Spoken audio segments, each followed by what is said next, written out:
अब जेके round up. Poonch के मनकोट में एक बीएसएफ जवान मशकूक हालत में गोली लगने से जख्मी पाया गया। जख्मी जवान को फौरी तौर पर सब डिस्ट्रिक्ट अस्पताल मुंडेर मुंतकिल किया गया, जहां पर इब्तिदाई तिब्बी इमदाद के बाद उसे एयरलिफ्ट करते हुए उधमपुर में वाक़ फौज के अस्पताल मुंतकिल किया गया। फौरी तौर पर यह पता नहीं चल सका कि जवान ने खुद को गोली मारी या फिर इत्तेफाकी तौर पर गोली लगी है।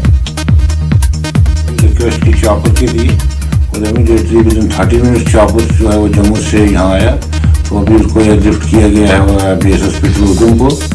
तो हम विश करते हैं कि जवान सही सलामत बच जाए।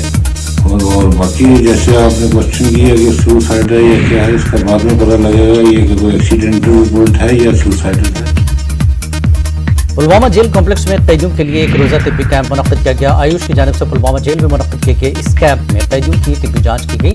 इनमें आयुष की अद्वियात मुफ्त तकसीम की गई। कोरोना के बाद अपनी नौयत का यह पहला तिब्बी कैंप है।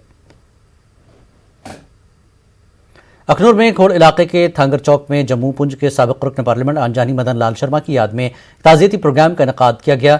बीडीसी चेयरमैन प्रवीण शर्मा भी मौजूद थे। लोगों ने मदन लाल शर्मा की फोटो पर फूल चढ़ाया और 2 मिनट की खामोशी इख्तियार की। शर्मा और दीगर ने साबिक रुकन पार्लियामेंट की जिंदगी पर रोशनी डाली। नाजरीन, साल 2020 अलविदा होने वाला है। यह साल कई एतबार से लोगों के लिए काफी परेशान कुन साबित हुआ। उम्मीद की जा रही है कि साल नौ खुशहाली और अमन का पैगाम लेकर आएगा। उधर डीडीसी के कामयाब आजाद उम्मीदवार इन दिनों खूब मांग में हैं। नाजरीन, आज लड़ी शाह ऐसे ही मामलात पर खास तबसरा कर रहे हैं।